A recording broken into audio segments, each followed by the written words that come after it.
Good, magical day, and welcome to Awakening the Universe. The other day, I was having a conversation with a lady about boundaries, and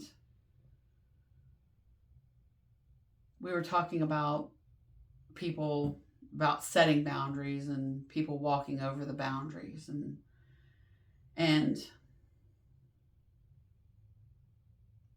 from my experience, just from my perspective, and everybody is going to see this differently, so this isn't gospel by any stretch. From my perspective, that boundaries, you set boundaries in to protect yourself, right? To prevent old habits, old behaviors from entering in, right? You should set boundaries for whether, what kind of people, whenever people come to you with certain energies, when people ask you for things and before, because you are a people pleaser, you just say yes, right? Boundaries should not be set to hurt someone else. They're a protection for you, not to hurt another person. And I feel like when we set boundaries to protect ourselves, it keeps other people, we realize people's energy and people that are coming to cause us harm, or that we are drawing to ourselves. They don't come, I don't think they intentionally come. I feel like we draw that to us. We create that energy that brings that to us, that brings that experience to us.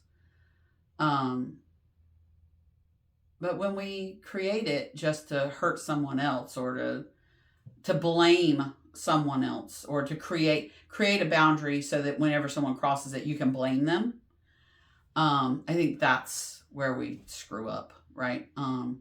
Where it's wrong. And then you start blaming them for crossing over the friggin' boundary, and then you're like, oh, so I set this boundary and so stepped over it, and and you tell that tell over and over and over again to this person, to that person, to that person. And it's almost like you're trying to draw your troops in to help you defend yourself from yourself. I mean, if that makes sense, you're trying to draw everybody in to help you, hate on this other person, and like you need that protection, I feel like you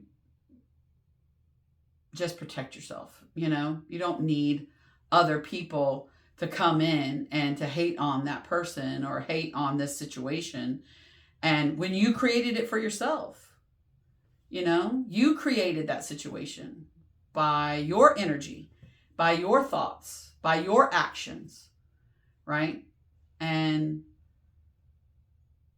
just fix it, right? Fix yourself. Take that journey within. Start doing that spiral down, right? To find out who you are, and that creates that. Because no matter how many boundaries you set, people are going to continue to cross over them, and there's no repercussions, right? You're not like cutting those people out or whatever you're doing to help you. The truth is that experience is going to continue, is going to keep coming to you until you heal it within yourself. You're going to keep drawing those experiences to you, whether it be people, people or situations, or whatever it is. Even addictions, I think addictions are created to comfort us anyway, whether it be smoking or eating or drinking or whatever. Those, even social media addictions and sex addictions and things like that, they're created to comfort us and get that hit of dopamine. So even if you traded a drug addiction for a drama addiction, or a social media addiction, or a bitching condition addiction. You know, people are addicted to complaining. They just complain about everything. Fuck, somebody could hand them a bag of money, $1 million, and they're like, fuck, they didn't give me 2 million, you know, or they didn't give me 1.5, you know. And you get addicted, and those addictions are created for comfort, to comfort us from whatever it is that we're feeling. And instead of just feeling it, instead of walking through it, walking through the valley, walking through the emotion, instead of feeling the emotion, they put a pacifier in, whether that pacifier is smoking or eating or drinking, or, you know, porn or sex, or complaining, or talking smack about somebody, gossiping. It's so that you don't have to feel, right? So when we create boundaries, it's a protection. And if people walk over that boundary, if that boundary was created to protect you, truly, and look at the reason why you created that boundary. What's the real reason for it, you know? If you have a people pleasing addiction and you just got to say yes to everything, you know, what's the boundary? Saying no, saying yes to things that you really want to do, saying no to things that you don't really want to do. I mean, you don't have to say yes. I mean, if they don't like you, then that's on them. You're saying no for you, you know. So when you create that boundary, what's it for? Look at it. What's it there to do? How's it going to help you?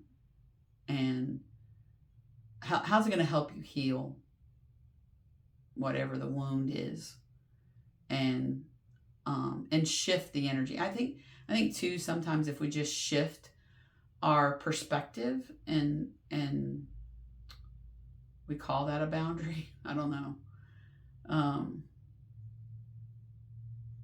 Shift the way we look at it, the way that we look at things, the things we look at change.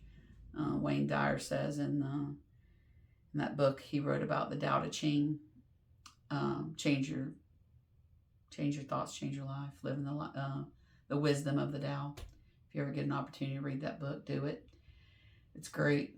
But if we change the way we look at things and take a look at things that are frustrating us, you know, every person, everything is a mirror, right? Every experience that we encounter is a mirror of ourselves. It's just showing us some aspect of ourselves that we don't like, or we would like to change, or we would like to fix, right? Within ourselves. Everything is a mirror showing us something that we need to look at within ourselves. We take that time to look and see it for what it is. And sometimes I was having a conversation with someone the other day about, you know, about experiences that we've had even as children, and stories that you make up about that experience, you know, and was it real, or was it just a story that you told yourself, you know? I've had to go back and look at a lot of that, you know, and just in my journey, and I've been on this healing journey in some way, shape, or form, and my thoughts and opinions have changed over the years. But I've been on this journey since 2011, really, I think, was when it really started. And over that time, just from 2018 to now, my previous video was about a blog that I wrote back in 2018. Just from then to now, my my ideas of things have shifted, and the way that I look at things are different. You know, um, we we're meant to change. Change is good, right? Nature changes constantly. You know, if we don't change, then we're stagnant. We've got to, you know, people want to get comfortable, you know, they want to have things perfect all the time, but it's not. I mean, it's perfect in its imperfection. I think that's where we have to get to, is that it's perfectly perfect in its imperfection. Everything, even when we think it's imperfect, it's not quite right. You know, whether it's your, you know, the way that you look at your children or your spouse or your family and or yourself. You know, you may not be thrilled with the way your body looks or whatever. You know, um, it's perfect in its imperfection. You know, and it's growth. You know, and when we look at other people, everybody has their own view and the way that they see things. You know, and um, not everybody sees things the same way. Hell, within my own family, we're completely different. I say all the time, I don't know where the hell I came from. Um, but it's good. Diversity is good, right? You can't have everybody the same color. There's no perfect race.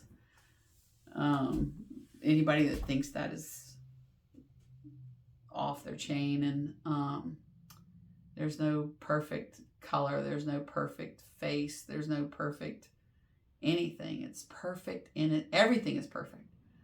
All things are perfect because we're all God.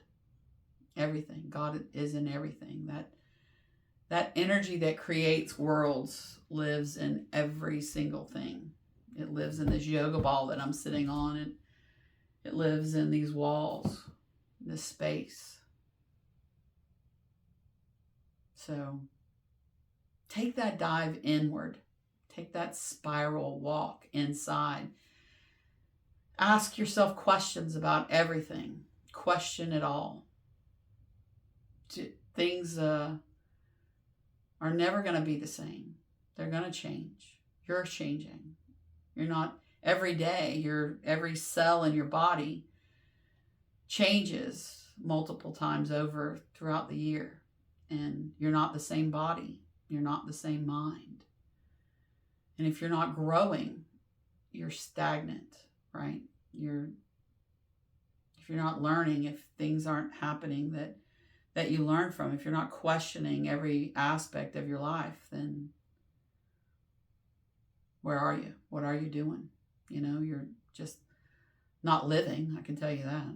I've been there. I've not lived, you know. So I think that's enough rambling on about that. I appreciate you joining me today. Namaste.